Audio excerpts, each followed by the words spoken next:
5 जून 2023 को हैदराबाद के एक पुलिस थाने में एक मंदिर का पुजारी अपनी भांजी के गायब होने की शिकायत दर्ज करवाता है। इस मामले में जांच आगे बढ़ती है तो कुछ ऐसे अनएक्सपेक्टेड खुलासे होने शुरू होते हैं कि पुलिस वाले भी हैरान रह जाते हैं। कुछ अपने ही लड़की के दोषी निकलते हैं। पूरा मामला अवैध संबंध, झूठ और धोखाधड़ी का निकलता है। खुलासे के बाद रिश्ते भी शर्मसार होते हैं और अंत में हुए खुलासे के बाद तो लोग लड़की के साथ हुए हादसे को एक्ट ऑफ कर्मा का नाम देने तक लगते हैं। तो आखिर क्या है इस कुरुगंती अप्सरा मर्डर केस की पूरी कहानी? लड़की के साथ क्या कुछ हुआ था और आखिर लड़की ने ऐसा क्या किया था कि उसके मरने के बाद लोग इसे एक्ट ऑफ कर्मा का नाम देने लगे? चलिए जानते हैं सब कुछ डिटेल में इस वीडियो में। आगे बढ़ने से पहले क्रिमिनल फाइल्स चैनल को सब्सक्राइब कर बेल आइकन जरूर दबा लीजिए। दोस्तों, जैसा कि हमने बताया, ये मामला पहली बार 5 जून 2023 को पुलिस के सामने आता है।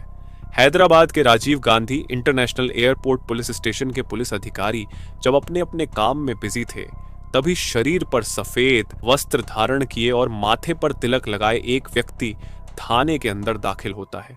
पुलिस वालों को यह व्यक्ति अपना नाम अय्याग्री साई कृष्णा बताता है। इसकी उम्र 36 साल थी। पुलिस वालों के सामने अय्याग्री बताता है कि 2 दिन पहले यानी 3 जून की रात को शमशाबाद इलाके में मैंने अपनी 30 साल की भांजी कुरुगंती अप्सरा को अपने कार से ड्रॉप किया था। उसे अपने दोस्तों से मिलने के लिए भद्राचलम जाना था।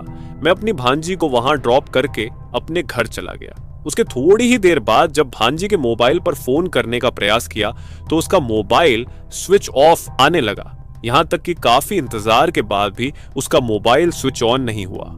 कई दोस्तों से भी उसके बारे में जानकारी लेने की कोशिश की, मगर उसके दोस्तों ने बताया अप्सरा के बारे में उनके पास कोई जानकारी नहीं है। पुलिस के सामने अय्याग्री साई कृष्णा खुद को हैदराबाद के सरूर नगर इलाके के एक मंदिर का पुजारी बताता है। मामला एक लड़की के गायब होने का था, इसलिए पुलिस वाले भी तुरंत हरकत में आ जाते हैं और मामला दर्ज होते ही जांच पड़ताल शुरू की जाती है। पुलिस के सामने अय्याग्री ने बयान दिया था कि आखिरी बार अप्सरा उसी के साथ कार में बाहर गई थी। इसलिए पुलिस वाले इस बात को कंफर्म करने के लिए अप्सरा की मां से सबसे पहले मिलते हैं और पूछते हैं कि क्या आखिरी बार आपकी बेटी अप्सरा अय्याग्री के साथ ही बाहर गई? अप्सरा की मां पुलिस वालों की बात पर सहमति जताती है। जैसा कि पहले अय्याग्री ने बयान दिया था कि 3 जून की रात को ही उसने अपनी भांजी को शमशाबाद के एक लोकेशन पर ड्रॉप किया था। वहां से अप्सरा को भद्राचलम जाना था, जहां उसके दोस्त उसका इंतजार कर रहे थे। इसलिए पुलिस वाले अप्सरा के पिकअप लोकेशन से लेकर अय्याग्री द्वारा बताए गए अनुमान ड्रॉप लोकेशन को मार्क करते हैं। अब इस बीच मिलने वाले एक एक सीसीटीवी फुटेज को खंगालने का फैसला किया जाता है। अय्याग्री द्वारा बताए गए पिकअप और ड्रॉप लोकेशन के बीच की दूरी 21 किमी के आसपास थी। शुरुआती जांच में ही पुलिस वालों को पता चलता है कि इन 21 किलोमीटर के बीच में सैकड़ों सीसीटीवी लगे हुए हैं। लड़की का पता लगाने के लिए जरूरी था कि पुलिस वाले एक एक सीसीटीवी फुटेज की बारीकी से जांच करें और पुलिस वाले ऐसा करते भी हैं। जांच की शुरुआत सबसे पहले अप्सरा के घर के पास से मिले सीसीटीवी फुटेज से होती है।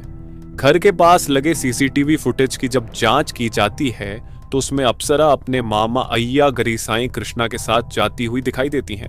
इस तरह अय्याग्री का यह बयान तो सही पाया जाता है कि आखिरी बार अप्सरा उसके साथ घर के बाहर गई थी। अब पुलिस वाले अय्याग्री द्वारा बताए गए ड्रॉप लोकेशन के आसपास के सीसीटीवी फुटेज को खंगालने का फैसला करते हैं। इस इलाके के आसपास के कई सीसीटीवी फुटेज पुलिस वाले छान मारते हैं, अगर एक भी फुटेज में अय्याग्री अपनी कार से अप्सरा को ड्रॉप करते हुए नजर नहीं आता है। पुलिस वाले अपनी जांच का दायरा बढ़ाते हुए अय्याग्री द्वारा बताई गई लोकेशन से और आगे जाकर आसपास के इलाकों में भी जांच पड़ताल करते हैं, मगर कहीं से भी इस बात की पुष्टि नहीं होती है कि अय्याग्री ने कहीं पर भी अप्सरा को अपनी कार से ड्रॉप किया है। जब कहीं से भी पुलिस वालों को अप्सरा के ड्रॉप लोकेशन के बारे में जानकारी नहीं मिलती है तो पुलिस वाले एक बार फिर से अय्याग्री से ही पूछताछ करने का फैसला करते हैं। जब इस मामले में दोबारा से अय्याग्री से पूछताछ की शुरुआत होती है तो पुलिस के सामने वह हड़बड़ा जाता है और अब दूसरी ड्रॉप लोकेशन के बारे में बताने लगता है। मतलब कि अय्याग्री ने अब अपना बयान बदलना शुरू कर दिया था। जब अय्याग्री अपना बयान बदलने लगता है तो पुलिस वालों को इस पर शक होना शुरू हो जाता है और अब अय्याग्री से ही गहराई से पूछताछ करने का फैसला किया जाता है। जैसे जैसे पुलिस वालों की पूछताछ आगे बढ़ती है, अय्यागरी पुलिस वालों को नई नई कहानियां सुनाने लगता है और लगातार अपने बयान बदलने लगता है।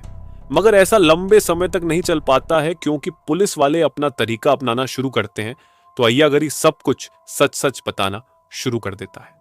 पुलिस के सामने जब अय्यागरी मामले की सच्चाई बताता है तो हर कोई हैरान रह जाता है।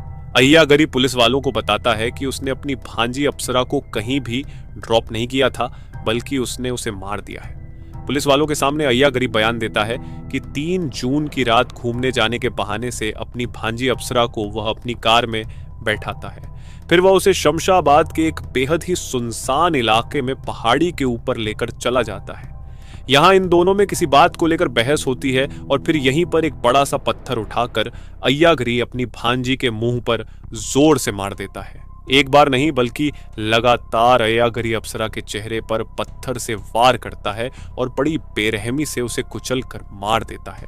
अपनी भांजी की जान लेने के बाद अय्यागरी को लाश ठिकाने लगाने की चिंता सताने लगती है, इसलिए पहले तो वह लाश को एक प्लास्टिक में अच्छे से लपेट लेता है और फिर उसे अपनी कार की डिक्की में रखकर एक ऐसी जगह की तलाश में लग जाता है जहां लाश को जलाया जा सके। इस तलाश में वह एक और सुनसान जगह पर पहुंचता है और अपनी कार खड़ी करके लकड़ी की तलाश में लग जाता है, मगर उसे एक लाश को जलाने लायक लकड़ी नहीं मिलती है।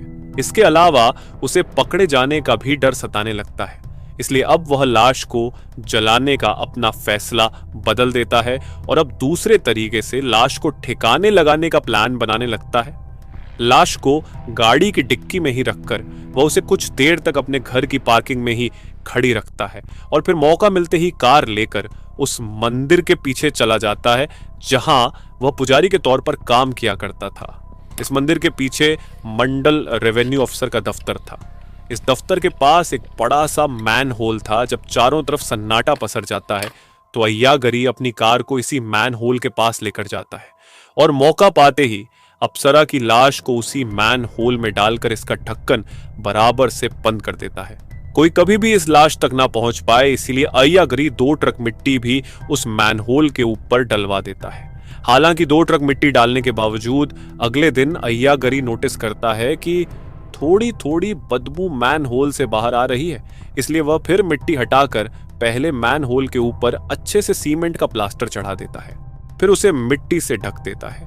अय्यागरी को लगने लगता है कि उसने सही जगह लाश को ठिकाने लगा दिया है और अब वह कभी भी पकड़ा नहीं जाएगा। हालांकि एक समस्या थी कि उसकी बहन जानती थी कि अप्सरा को आखिरी बार अय्यागरी ही लेकर बाहर गया है। ऐसे में वह पुलिस से शिकायत कर सकती थी, इसलिए किसी को शक ना हो, इसलिए अय्यागरी खुद ही पुलिस के पास जाकर अपनी भांजी के गायब होने की शिकायत दर्ज करवा देता है। मगर उसकी यह चालाकी काम नहीं आती है और पुलिस के सामने उसका झूठ पकड़ा जाता है। अब पुलिस वाले हत्या के मोटिव के बारे में पता लगाने का फैसला करते हैं। जब पुलिस वाले अय्यागरी से हत्या के कारण के बारे में जानने की कोशिश करते हैं तो अय्यागरी कुछ और चौंका देने वाला खुलासा करता है। अय्यागरी के खुलासे के मुताबिक अप्सरा और अय्यागरी पिछले काफी समय से एक दूसरे के साथ रिलेशनशिप में थे। दोनों एक दूसरे को प्यार करने लगे थे। देखते ही देखते दोनों का प्यार इतना ज्यादा बढ़ जाता है कि दोनों एक दूसरे के बेहद ही करीब आ जाते हैं और फिर एक दिन उसे पता चलता है कि अप्सरा गर्भवती हो गई है। प्रेग्नेंट होने की बात जब सामने आती है तो अप्सरा अय्यागरी पर दबाव बनाने लगती है कि अब ऐसे नहीं चलेगा, बल्कि जितनी जल्दी हो तुम मुझसे शादी कर लो। मगर अय्यागरी के सामने समस्या ये थी कि उसकी शादी कई साल पहले ही किसी दूसरी लड़की से हो चुकी थी और उसके 2 बच्चे भी थे। यह बात अप्सरा भी जानती थी, इसलिए वह लगातार अप्सरा को समझाने की कोशिश करता है। इस पर अप्सरा कहती है कि तुम अपनी पत्नी को छोड़ दो और मुझसे शादी कर लो। चूंकि अप्सरा और अय्यागरी का पहले से ही एक रिश्ता था, इसलिए अप्सरा के लाख जिद के बावजूद अय्यागरी शादी के लिए मना करता रहता है। इस बीच अय्यागरी के समझाने पर अप्सरा अपना अबॉर्शन करवा लेती है। अबॉर्शन के बाद भी वह लगातार अय्यागरी पर शादी के लिए दबाव बनाती रहती है। इसी के बाद अय्यागरी खौफनाक प्लान बनाना शुरू करता है और फिर 3 जून की रात आखिरी बार लॉन्ग ड्राइव के बहाने अप्सरा को लेकर घर से बाहर निकलता है। फिर उसे एक पहाड़ी पर ले जाता है। यहाँ वह उसे समझाने की कोशिश करता है कि वह चाहकर भी उससे शादी नहीं कर सकता है, मगर यहाँ भी अप्सरा कुछ समझने के लिए तैयार नहीं होती है। अय्यागरी के मुताबिक जब अप्सरा किसी भी तरीके से समझने के लिए राजी नहीं होती है तो वह एक बड़ा सा पत्थर उठाकर अप्सरा के चेहरे पर मार देता है और फिर वह लगातार हमले करके तब तक अप्सरा को मारता है जब तक कि उसे अप्सरा के मरने का यकीन नहीं हो जाता है। इस खुलासे के बाद अय्यागरी को गिरफ्तार करते हुए पुलिस कस्टडी में भेज दिया जाता है। पुलिस जांच में अय्यागरी का इंटरनेट सर्च हिस्ट्री भी सामने आता है, जिससे पता चलता है कि उसने अप्सरा की हत्या करने से पहले इंटरनेट पर सर्च किया था how to kill human being. आगे कुछ दिनों की पूछताछ के बाद पुलिस वाले इस पूरे मामले का खुलासा करते हैं। एक मामा भांजी के अवैध रिश्ते और हत्या की खबरें बाहर आते ही सुर्खियां बटोर शुरू कर देती हैं और आसपास के राज्यों की अखबारों में भी इस खबर को कवर किया जाता है। अब यह खबर जब तमिलनाडु पहुंचती है तो अप्सरा से जुड़ा एक बेहद ही हैरान कर देने वाला खुलासा होता है। दरअसल जब यह खबर मीडिया के जरिए तमिलनाडु में रहने वाली धनलक्ष्मी नाम की महिला तक पहुंचती है तो वो मीडिया वालों के सामने एक चौंका देने वाला खुलासा करती है। दरअसल वह बताती है कि अय्यागरी ने जिस लड़की कुरुगंती अप्सरा की हत्या की है वह उसकी बहू है और इस बहू के चलते उसके बेटे ने आत्महत्या कर ली थी। आगे इस मामले में पुलिस जांच करती है तो पता चलता है कि कुछ साल पहले ही अप्सरा की शादी कोयम्बटूर के रहने वाले सॉफ्टवेयर इंजीनियर कार्तिक राजा से हुई थी। कार्तिक राजा एक बड़ी कंपनी में काम करता था जहां उसे सैलरी के तौर पर अच्छा खासा पैसा मिल रहा था। कार्तिक की मां के अनुसार शादी के बाद अप्सरा की मां अरुणा भी अपनी बेटी के यहां ही रहने चली आती है। अब दोनों मां बेटी मिलकर उनके बेटे कार्तिक के पैसों पर ऐश करना शुरू कर देती हैं। ये लोग आए दिन 5 स्टार होटल में जाकर खाना खाने लगते हैं। रोजाना कार्तिक पर शॉपिंग करवाने का दबाव बनाने लगती है।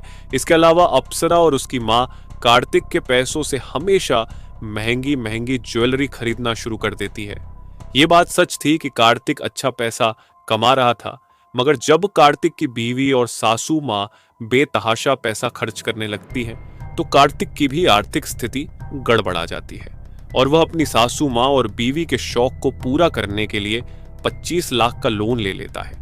कार्तिक की मां के अनुसार दोनों मिलकर कार्तिक का यह पैसा भी खत्म कर देते हैं। इसके बाद भी यह लोग कार्तिक पर ज्यादा पैसे देने का दबाव बनाने लगते हैं, मगर अब कार्तिक की हिम्मत जवाब देने लगती है और वह अब पैसा देने से मना कर देता है। कार्तिक की मां के अनुसार जब कार्तिक पैसा देने से मना कर देता है तो अप्सरा अपनी मां के कहने पर कार्तिक पर दहेज उत्पीड़न का केस दर्ज करवा देती है। केस दर्ज होते ही पुलिस वाले कार्तिक को गिरफ्तार कर लेते हैं, फिर उसे जेल में डाल दिया जाता है। 15 दिन बाद बेल मिलने के बाद जब कार्तिक जेल से बाहर आता है तो समाज में उसे काफी ताने सुनने को मिलते हैं। इस शर्मिंदगी की वजह से कार्तिक एक दिन अपने हाथों से ही अपनी जीवन लीला समाप्त कर लेता है। जब कार्तिक की मौत की जानकारी अप्सरा और उसकी मां को मिलती है तो दोनों ज्वेलरी और पैसा लेकर रातों रात चुपके से हैदराबाद चली जाती है। कोई भी इन दोनों से संपर्क ना कर पाए, इसलिए दोनों अपना पुराना सिम भी बंद करवाकर नया नंबर ले लेते हैं। अब यहीं हैदराबाद में रहते हुए अय्यागरी और अप्सरा की नजदीकियां बढ़ती हैं और फिर यह नजदीकी बढ़ते बढ़ते अप्सरा की मौत पर जाकर खत्म होती है। जब अप्सरा और उसकी मां पर फर्जी केस उत्पीड़न का दर्ज करवाने और उसकी वजह से एक मासूम लड़के की जान जाने की बात सामने आती है तो लोग अप्सरा के साथ हुई घटना को एक्ट ऑफ कर्मा का नाम देने लगते हैं। अब केस की मौजूदा स्थिति की बात करें तो अप्सरा की हत्या करने वाला अय्यागरी साईं कृष्णा सलाखों के पीछे बंद है और मामला अदालत में चल रहा है। अब अय्यागरी को अदालत से क्या सजा मिलती है वह तो आने वाले समय में ही पता चलेगा। दोस्तों, पूरी कहानी जानने के बाद आप क्या कहना चाहेंगे कमेंट बॉक्स में जरूर बताइएगा। ऐसी ही कहानियों के लिए हमारे साथ लगातार बने रहे। धन्यवाद।